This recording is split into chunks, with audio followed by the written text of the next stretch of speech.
It is. Part 2 of Festival, Sunshine, and etc. I got so many, so I might as well do them all. So this is part 2. Fantastic. Psychotic Reaction, Count 5. And the B-side, great B-side. They're going to get you. Great single. Give Me Some Lovin', Spencer Davis Group.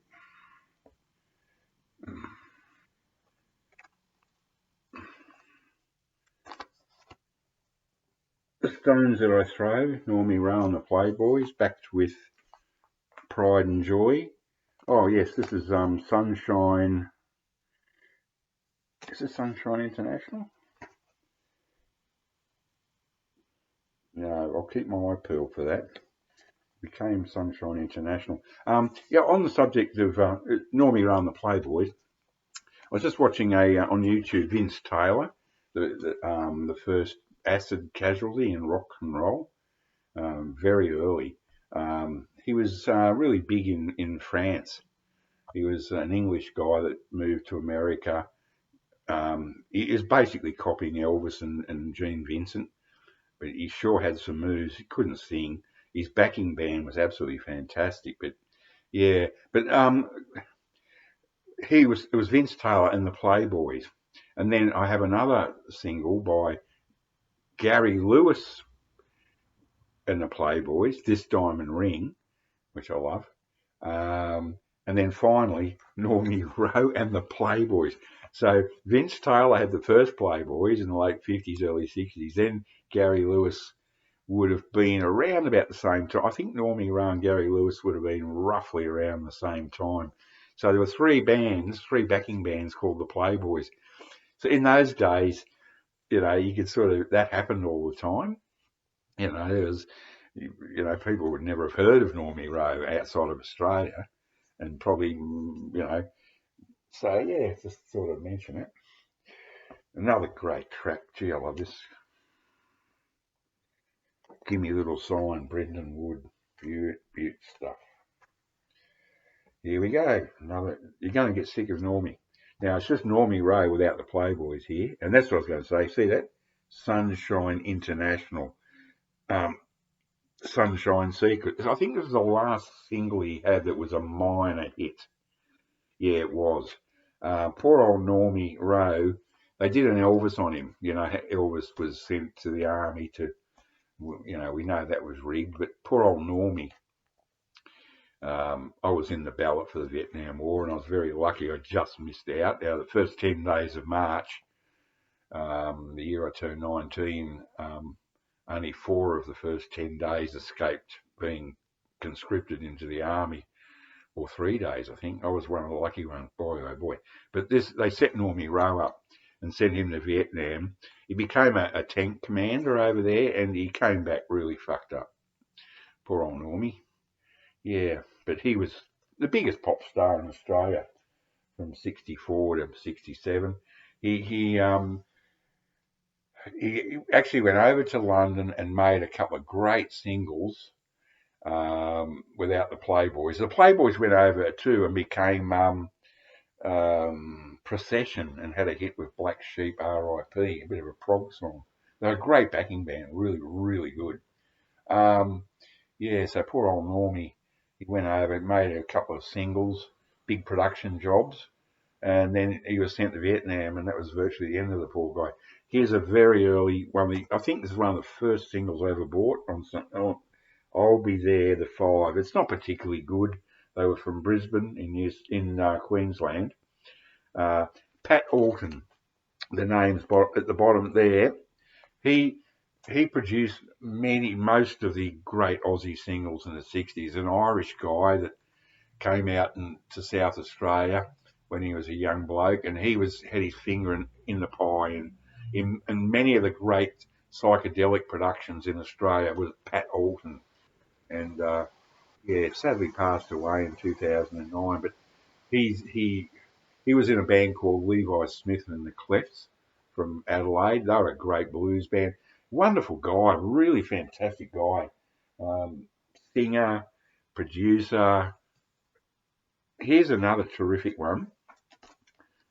Cleaned 2011. See, I was heavily into cleaning back then. Now I don't clean myself or the house. This is a cover, but it's great.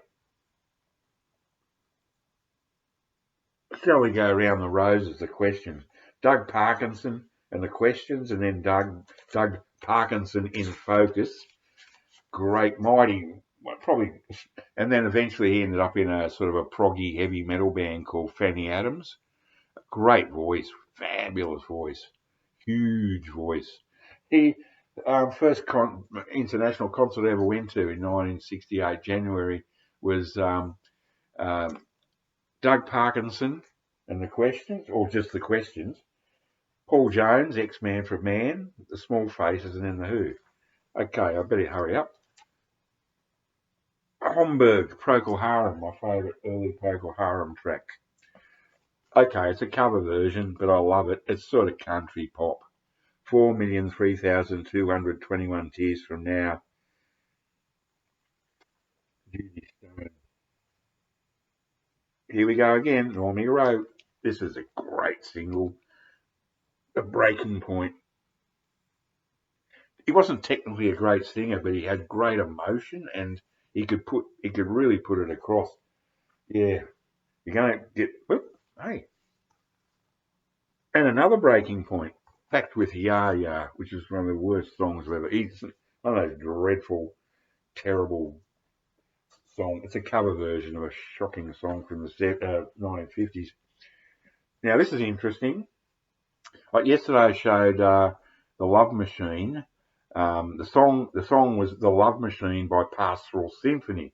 Now, Pastoral Symphony was actually the Twilights, one of Australia's best bands of the '60s, under a nom de plume, with a singer from another band. So it's basically the Twilights with it was a Pat Alton production. This would be another Pat Alton. Yes, it's a Pat Alton production. They had a big hit with The Lion Sleeps Tonight, a cover version of it.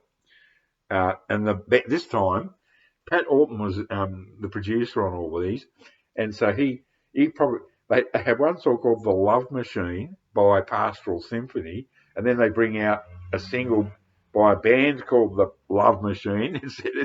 They should have had the Love Machine doing the Love Machine song, but in this case, this is a real weird rarity, written by Pat Alton, of course, and somebody May. This came out just after Sergeant Pepper's. Look at this. The Lonely Hearts Club Christmas Party. It's pretty weird, man. It's a very collectible little single, that. I'm very proud to own that. And guess what? For crying out loud, here's another copy. I didn't know I had two copies of Love Machine by Pastoral Symphony. So here we go. This is fun. Love Machine by Pastoral Symphony and the Lonely Hearts Club Christmas Party by the Love Machine.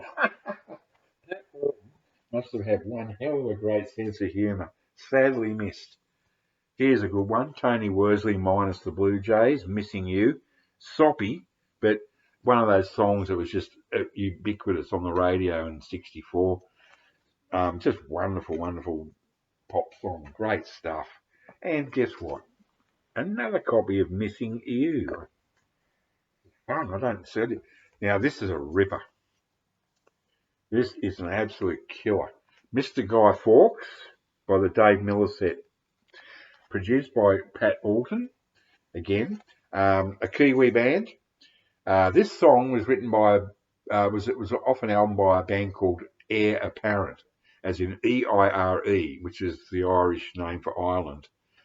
Heir Apparent. And Jimi Hendrix actually played on their album, on a couple of their tracks on their album. And this is one of the tracks off their album, Mr. Guy Fawkes. It's a great song, psych pop. But the Dave Miller Set absolutely slaughters the original. It's a ripper. Tony Barber, Wait by the Water. It's a pretty good one. Hurry up, David. I always had trouble pronouncing this. Dahlia. Roger. You probably don't recognise the name, but if you hear it, you'll recognise it. It's like Telstar by the Tornadoes. It's just an instrumental. Okay, here's Normie's first big, great double-sided hit, Shaking All Over, the definitive version of Shaking All Over. Trust me, this kills all versions. And a really great version of the Doris Day song, believe it or not, Que Sera Sera. Okay, a couple of more to go. She's My Baby, Johnny O'Keefe, Australia's first rocker, Festival's Little Albums. This is late 50s, very early 1960s. Another ripper, Judy in Disguise, John Fred and the Playboy Band, and his Playboy Band.